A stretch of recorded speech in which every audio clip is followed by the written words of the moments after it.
विभोद, हो ना हो मेरी सोने की चैन तुम्हारी बहन ने ही चुराई है और आज वह अपने ससुराल वापस जाने वाली है। हमें उसका बैग चेक करना पड़ेगा।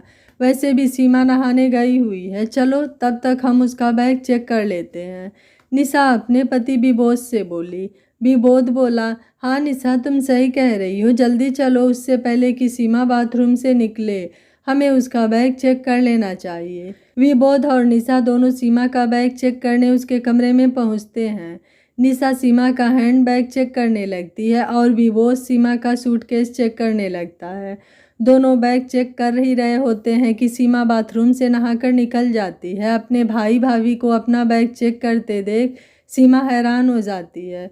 विबोध और निशा भी उसे देख थोड़ा सहम जाते हैं। सीमा बोली, ये आप लोग क्या कर रहे हैं? मेरा बैग क्यों चेक कर रहे हो? निशा बोली, इतनी भोली बनने की ज़रूरत नहीं है सीमा, हो ना हो मेरी सोने की चैन तुमने ही चुराई है। देख सीधे तरीके से चैन दे दे वरना मुझसे बुरा कोई नहीं होगा। सीमा बोली, भाभी माना आप उम्र और ओहदे दोनों में मुझसे बड़ी हैं, मगर इसका मतलब ये नहीं कि आप कुछ भी बोलेंगी और मैं सुनती रहूँगी। मैं तो कल आपकी चैन ढूंढने में आपकी मदद भी कर रही थी और आज आप मुझ पर ही इल्ज़ाम लगा रही हैं। आपने इल्ज़ाम लगाने से पहले एक बार भी सोचा नहीं कि आप अपनी उस ननद पर इल्ज़ाम लगा रही हैं जिस ननद ने हर सुख दुख में आपका साथ दिया है। आज इतनी दूर ससुराल से इजाज़त लेकर आपकी सेवा करने आई हूँ, भला मैं अपनी ही भाभी की चैन चुराऊंगी? ऐसा सोचा भी कैसे आपने? बोलकर रोने लगी सीमा। देखा आपने, एक तो चोरी ऊपर से सीना जोरी, एक तो मेरी चैन चुरा ली और अब मगरमच्छ के आंसू बहा रही है। विबोध ये ऐसे नहीं मानने वाली, गुस्से से बोली निशा। विबोध बोला, सीमा देख हम तेरे घर की परिस्थितियों से भली भांति वाकिफ हैं। हम जानते हैं कि दामाद जी को व्यापार में बहुत बड़ा नुकसान हुआ है। यहाँ इतना सब देखकर तेरे मन में लालच जाग गया होगा। अब हमारे घर के ठाट बाट किसी का भी मन मोह सकते हैं और तू ठहरी गरीब। हम जानते हैं यह चैन तूने ही चुराई है, इसलिए चैन वापस दे दे वरना मैं तुझे धक्के मारकर यहाँ से निकाल दूंगा। इससे अच्छा होगा कि तू अभी की अभी अपनी गलती मान ले। अपने भाई के मुंह से यह बात सुनकर तो जैसे सीमा पूरी टूट गई।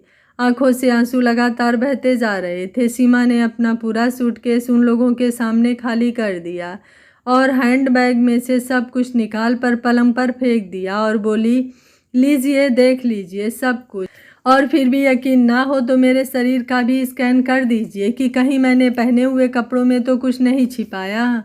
और मैं यह सब यहीं छोड़कर जा रही हूँ ताकि आप लोग मेरे सारे कपड़े अच्छे से चेक कर पाओ। कहीं किसी कपड़े में खुफिया जेब में मैंने वह चैन ना छुपा रखी हो। कहकर रोते रोते सीमा अपने मायके से निकल गई। पिता मनोहर जी, छोटा भाई नीलेश, भाभी सालू सभी यह हंगामा देख अपने अपने कमरे से बाहर आ गए और सीमा को रोकने लगे, मगर सीमा गुस्से में घर से बाहर गेट तक आ गई। बाहर आकर उसने रिक्शा ली और सीधा स्टेशन पहुंची और ट्रेन पकड़कर अपने ससुराल के लिए रवाना हो गई। खिड़की की सीट पर बैठी सीमा के आंसू थमने का नाम नहीं ले रहे थे और वह अतीत की गलियारे में खो गई। सीमा, विबोध और नीलेश तीनों भाई बहन की परवरिश मनोहर जी और कांता जी ने बहुत प्यार से की थी। बहुत ज़्यादा पैसे वाले नहीं थे मनोहर जी, मगर इतना कमा लेते थे कि बच्चों और पत्नी को खुश रख पाएँ। विबोध शुरू से ही पढ़ाई में होशियार था। जैसे जैसे वह बड़ा होने लगा, गांव में ज़्यादा सुविधाएं न होने के कारण मनोहर जी को विबोध की पढ़ाई के सिलसिले में शहर भेजना पड़ा। तीनों बच्चे बड़े हो रहे थे और तीनों की पढ़ाई और उनकी फीस भी बढ़ती जा रही थी।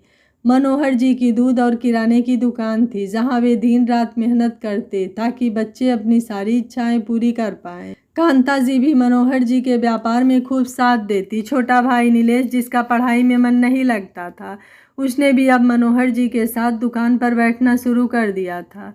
हालांकि माँ पापा ने उसे पढ़ाई पर ध्यान देने को कहा था, मगर नीलेश बोला, पापा मेरा ध्यान पढ़ाई में नहीं लगता है और मैं आपके पैसे बेफजूल खर्च नहीं करना चाहता, इसलिए बेहतर होगा कि मैं आपके साथ मिलकर दुकान पर ध्यान दूँ। उस समय नीलेश की यह बात सुनकर मनोहर जी और कांता जी को नीलेश पर एक बार के लिए तो गुस्सा भी आ गया था, क्योंकि वो लोग चाहते थे कि नीलेश भी विबोध की तरह खूब मेहनत करे और पढ़ लिख कर एक अच्छी नौकरी करे, मगर नीलेश दुकान पर बैठना चाहता था। खैर बेटे की जिद के आगे मनोहर जी और कांता जी ने घुटने टेक दिए और नीलेश को दुकान पर बैठा दिया।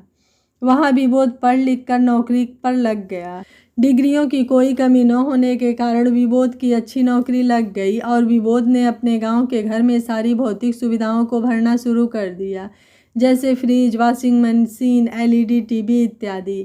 और नीलेश दुकान से घर का खाने पीने और कपड़ों लत्तों का खर्च निकाल लेता था। विबोध के पास मणिलाल जी को विबोध शुरू से ही पसंद था। मणिलाल जी बहुत पैसे वाले धनी व्यक्ति थे। उनकी इकलौती बेटी निशा के लिए एक से बढ़कर एक रिश्ते थे, मगर मणिलाल जी को एक घर जमाई की तलाश थी और ये बात वे अच्छी तरह से जानते थे कि कोई भी पैसे वाला लड़का उनका घर जमाई नहीं बनेगा। इसलिए वे चाहते थे कि विबोध से उनकी बेटी निशा की शादी कराए, उसे हमेशा के लिए अपना घर जमाई बना लूं। विबोध की ईमानदारी और होशियारी से मणिलाल जी बहुत आकर्षित थे। एक रोज़ उन्होंने विबोध को ऑफिस के काम से घर बुलाया और अपनी बेटी निशा से मिलवाया। निशा एक पढ़ी लिखी, दिखने में सुंदर और मॉडर्न ख्यालों की लड़की थी। निशा को विबोध पहली नज़र में ही भा गया। बातों बातों में मणिलाल जी ने विबोध से अपने दिल की बात कह दी कि वे निशा की शादी विबोध से कराना चाहते हैं, मगर उन्होंने यह नहीं बताया कि वे विबोध को घर जमाई बनाना चाहते हैं। विबोध को भी निशा पसंद आ चुकी थी। वह बोला, यदि इस रिश्ते के लिए मेरे माँ पिताजी हाँ कह देंगे तो वह शादी कर लेगा। दूसरे दिन विबोध ने फ़ोन पर अपने माँ पापा को यह सूचना दी और वो लोग भी शादी तय करने शहर आ पहुँचे। रिश्ता मना करने की कोई वजह नहीं थी, इसलिए दोनों परिवारों ने मिलकर शादी तय कर दी। विबोध और निशा की शादी के बाद मणिलाल जी ने उनके लिए कश्मीर घूमने की टिकट्स निकाल दी और दोनों अपने हनीमून को चले गए। हनीमून से आकर जब विबोध और निशा अपने गांव के घर आए, निशा थोड़े ही दिनों में वहां रच बस गई और ननद सीमा से उसकी खूब जमने लगी। बस 15 दिन की बात थी, इसलिए निशा ने वहां एडजस्ट कर लिया और वापस शहर लौट आई। शहर आकर वह विबोध से बोली, विबोध, मेरे पापा कह रहे थे कि उनके बंगले का ऊपर वाला फ्लोर वैसे ही खाली पड़ा है, तो हम लोग हमेशा के लिए वहां रहने चले जाएं और उससे हमारा इस घर का किराया भी बचेगा। विबोध बोला, तुम पागल हो गई हो क्या निशा? तुम चाहती हो कि मैं घर जमाई बन जाऊं? लोग और समाज वाले क्या बोलेंगे? कल के दिन मेरे माता पिता को पता चला तो मेरी क्या इज्जत रह जाएगी सभी के सामने। निशा बोली, इसमें घर जमाई वाली क्या बात है? वैसे भी यह सब हमारा ही तो है। पहले तो विबोध तैयार नहीं हुआ, मगर जब मणिलाल जी ने खूब बहुत आग्रह किया और बोले, बेटा विबोध, मेरे बाद यह करोड़ों की संपत्ति तुम्हारी ही तो है। जो कल होगा उससे बेहतर है आज हो। मैं चाहता हूँ कि तुम और निशा हमेशा मेरे साथ रहो। वैसे भी निशा के जाने के बाद मैं बहुत अकेला हो गया हूँ। यह सब बातें सुन विबोध को उनकी बात माननी पड़ी, क्योंकि ऑफिस के पास होने के साथ साथ मणिलाल जी अब विबोध के ससुर भी थे। यहाँ छोटे भाई नीलेश की शादी के लिए सालू को पसंद किया जाता है, जो गांव की सीधी सादी लड़की थी। नीलेश की शादी में भी विबोध और निशा नहीं आ पाते हैं, क्योंकि दोनों किसी फॉरेन ट्रिप पर गए हुए थे, जो मणिलाल जी ने आयोजित किया था। सालू शादी के बाद अपने सास ससुर घर सब अच्छे से संभाल लेती है, जिससे सीमा बहुत खुश होती है, क्योंकि उसे वही डर था कि कल के दिन कहीं उसके माता पिता अकेले न रह जाएं। मगर सालू जैसी बहू पाकर सभी बहुत खुश थे। सीमा भी अब बड़ी हो गई थी, उसके लिए भी अच्छे अच्छे रिश्ते आने लगे थे, जिसमें से हरीश, जो कि पढ़ा लिखा और संपन्न परिवार का लड़का था, उससे सीमा की शादी तय कर दी जाती है। मगर शादी के दौरान निशा प्रेग्नेंट होने की वजह से शादी में आने के लिए मना कर देती है और विबोध भी कहता है कि अगर मैं वहां आऊँगा तो यहाँ निशा का ध्यान कौन रखेगा। वह भी शादी में आने से मना कर देता है। विबोध और निशा तो जैसे गांव वापस आना ही नहीं चाहते थे। हर बार उनके पास गांव न आने का एक नया बहाना होता था। विबोध भी अब निशा के रंग में पूरी तरह रंग चुका था। दोनों को गांव से कुछ मतलब नहीं रह गया था। सब देखकर भी घर वाले कुछ नहीं कहते थे, क्योंकि वे कोई लड़ाई झगड़ा नहीं चाहते थे। सीमा की शादी के थोड़े ही दिनों पश्चात माँ कांता जी अचानक चल बसी। तब सिर्फ विबोध भैया आए थे। निशा भाभी को प्रेगनेंसी के दौरान आराम करने को कहा गया था। इसी वजह से विबोध भैया माँ के क्रियाकर्म के बाद तुरंत वापस चले गए। थोड़े ही महीनों में खबर आई कि सीमा भाभी के गर्भ में पल रहे शिशु की धड़कन ना होने की वजह से उसका अबॉर्शन करना पड़ा। इस खबर से सभी बहुत दुखी हुए। छोटी भाभी सालू ने निशा भाभी से कहा कि वे बस एक बार यहाँ आ जाएं तो यहाँ वे उनकी सेवा कर पाएंगी, क्योंकि अबॉर्शन के बाद बहुत कमज़ोरी आ जाती है। विबोध कार में बैठा कर निशा को यहाँ ससुराल ले आया और विबोध ने यहाँ और सुख सुविधाएं भर दी ताकि निशा को कोई कमी न रह पाए। सीमा भी अपने ससुराल से इजाज़त लेकर थोड़े दिन निशा भाभी की देखभाल के लिए मायके आई। यहाँ अब सालू और सीमा मिलकर निशा का खूब ध्यान रखने लगे, मगर यह क्या, उस दिन आए फ़ोन से सीमा अंदर तक हिल गई। सीमा के पति हरीश को व्यापार में बहुत बड़ा नुकसान हो गया था, यहाँ तक कि हरीश कर्जे में डूब गया था। सीमा फ़ोन रखकर फपक फपक कर रो पड़ी। छोटे भाई नीलेश और भाभी सालू ने सीमा को सांत्वना दी और बोले, पगली फिक्र मत कर, तेरे दो भाई हैं, हम लोग तेरी मदद ज़रूर करेंगे। नीलेश ने अपने भाई होने का कर्तव्य यह कहकर पूरा किया था, क्योंकि ऐसे वक्त में प्यार से बोले गए 2 शब्द भी दिल पर लगी चोट पर मरहम का काम करते हैं। सीमा का इस खबर के बाद किसी काम में मन नहीं लग रहा था, मगर निशा भाभी की नाजुक हालत को देखकर वह सब काम कर रही थी। रोज़ निशा को पूरी बॉडी मालिश सीमा ही करके देती थी और उसके लिए पौष्टिक खाना सालू बनाती थी। आज भी सीमा ने निशा को बॉडी मालिश की और निशा बाथरूम से नहा कर आई तो अपनी सोने की चैन ढूंढने लगी। वह बोली, मैंने रोज़ की तरह चैन निकाल कर यहीं ड्रावर में ही तो रखी थी। सीमा भी निशा की चैन ढूंढने में मदद करने लगी, मगर चैन कहीं नहीं मिली। सालू रसोई से आई तो बोली, मेरी काम वाली जमुना यहाँ काम कर रही थी, मगर वह तो हमारे यहाँ तब से है जब से सीमा, नीलेश और विबोध भैया की शादी भी नहीं हुई थी। वह ऐसा क्यों करेगी? किसी की कुछ समझ में नहीं आ रहा था और यहाँ निशा का माथा ठनक गया था, क्योंकि 40 ग्राम की चैन घर से गायब हो जाना कोई छोटी बात नहीं थी। उसे उस रात नींद नहीं आई थी, क्योंकि निशा को सीमा पर शक होने लगा था और दूसरे दिन सीमा अपने ससुराल जाने वाली थी, इसलिए दूसरे दिन उसने सीमा के बाथरूम में जाने के बाद विबोध से यह कहकर उसके बैग की तलाशी ली और उसे यूं अपमानित होना पड़ा था। ट्रेन की हॉर्न की आवाज़ से सीमा वर्तमान में लौटी। उसके ससुराल का शहर आ गया था। जैसे ही सीमा ससुराल लौटी, उसकी सास गंगा जी बोली, बेटा तेरा सामान कहाँ है? गंगा जी बहुत ही भली महिला थी। सीमा के शादी के बाद उन्होंने बेटी जैसा प्यार दिया था उसे। गंगा जी के इस सवाल पर सीमा फिर से रो पड़ी और उसने सारी घटना अपनी सास को बता दी। गंगा जी को यह सब सुनकर बहुत दुख हुआ और उन्होंने सीमा को गले से लगा लिया और आराम करने को कहा। सीमा जाकर अपने कमरे में लेट गई, मगर उसकी आंखों से नींद गायब थी। रात को जैसे ही हितेश घर आया, उसने सारी बात हितेश को बताई और बोली, हितेश तुम्हारा व्यापार क्या डूबा? मेरे भाई भाभी ने मुझे चोर घोषित कर दिया। यह भी नहीं सोचा कि मैं यहाँ से इतनी दूर सिर्फ भाभी की सेवा करने गई थी। हितेश बोला, दुख के दिनों में लोग अकेला छोड़ देते हैं, यह बात तो सुनी थी निशा, मगर चोरी का इल्ज़ाम लगा देते हैं यह आज देखा। तुम फिक्र मत करो सीमा, यह हालत भी ज़रूर बदलेगी और वापस हमारी नैया किनारे पर आ जाएगी।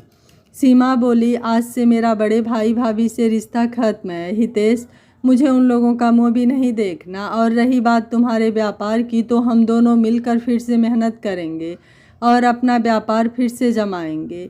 वहाँ जैसे ही छोटे भाई नीलेश और भाभी सालू को यह सारी बात पता चली, दोनों ने सीमा को बहुत फ़ोन किए, मगर सीमा ने किसी का फ़ोन नहीं उठाया, यहाँ तक कि अपने पापा मनोहर जी का भी नहीं। मनोहर जी को अपने बेटे बहू का यह व्यवहार देख बहुत दुख हुआ था, मगर वे बेचारे अब कर ही क्या सकते थे। भाभी सालू हर हफ्ते सीमा को फ़ोन करती, मगर सीमा किसी का फ़ोन उठाने को तैयार नहीं थी। सीमा बस अपने पति के साथ मिलकर उसका व्यापार वापस खड़ा करने में लगी थी और आखिर 4 साल की मेहनत रंग लाई। सीमा और हितेश ने मिलकर वापस अपना व्यापार जमा लिया था। सारे लेनदार को वे लोग पैसे भी दे चुके थे, जिससे उन्हें कर्जे से मुक्ति मिल गई थी। इन 4 सालों में नीलेश बाबू और सालू ने भरसक कोशिश की थी सीमा को मनाने की, मगर सीमा के आत्मसम्मान को गहरी चोट पहुंची थी, इसलिए उसने मायके से अपना रिश्ता खत्म कर दिया था। हाँ, अपने पिता को फ़ोन कर कभी कभार उनका हाल चाल पूछ लेती थी बस। सीमा और हितेश अब वापस बुलंदियों को छू रहे थे। सीमा ने खुशी से अपने पिताजी को फ़ोन किया। वहाँ से मनोहर जी बोले, आज बस हाल चाल पूछ कर फ़ोन मत काट देना बिटिया, मेरी पूरी बात सुनना। तेरा पिता भी अब बूढ़ा हो चला है, जाने और कितने दिन रहूं ना रहूं। सीमा बोली, पापा ऐसी बातें ना करो, बोलो क्या हुआ। मनोहर जी बोले, बेटा थोड़े दिन पहले ही हमारी काम वाली जमुना रमणलाल जी के घर चोरी करते हुए पकड़ी गई। जिस जमुना पर घर में सभी को बहुत विश्वास था, उसकी पोल अब जाकर खुली है। तेरे बड़े भाई भाभी अपनी गलती पर बहुत शर्मिंदा हैं। सीमा बोली, पापा मेरे लिए अब यह सब बेफजूल बातें हैं, और चाहे भाई भाभी कितने भी शर्मिंदा क्यों ना हो, मैं उन्हें कभी माफ़ नहीं करूँगी, क्योंकि वो मेरे भाई और भाभी थे।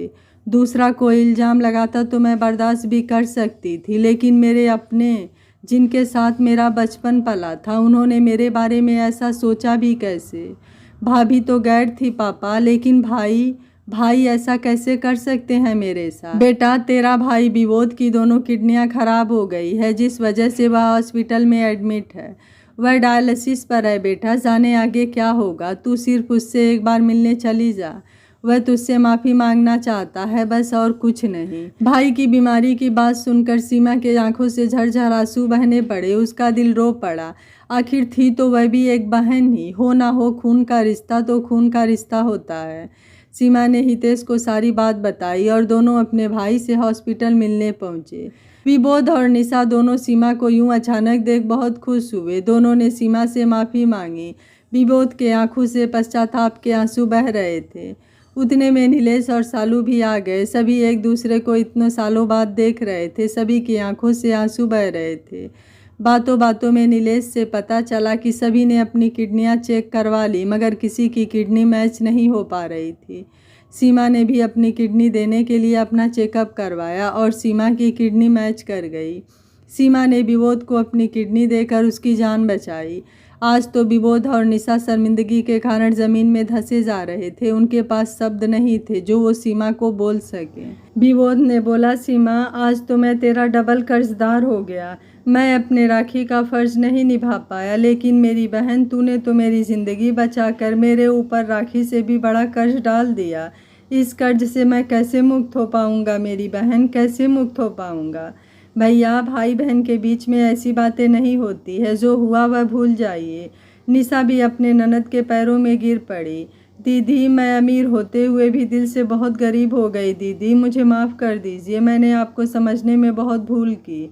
मैंने आपके साथ इतना बुरा किया, फिर भी आपने मेरे सुहाग की रक्षा की। निशा की आंखों से आंसू बहने लगे। सीमा ने उसे उठाकर गले से लगा लिया। भाभी मैंने भैया से भी कहा और आपसे भी कहती हूँ, जो हुआ वह भूल जाइए। आप लोगों के आंसुओं ने उन सारे दर्द को धो दिए हैं। सीमा के पापा आज अपने बच्चों के बीच में फिर से प्यार देखकर बहुत खुश थे। सीमा का मायका फिर से वापस हरा भरा देखकर अब वह शांति से जी मर सकते थे, क्योंकि उनके बाद भी उनकी बेटी का मायका आबाद रहेगा।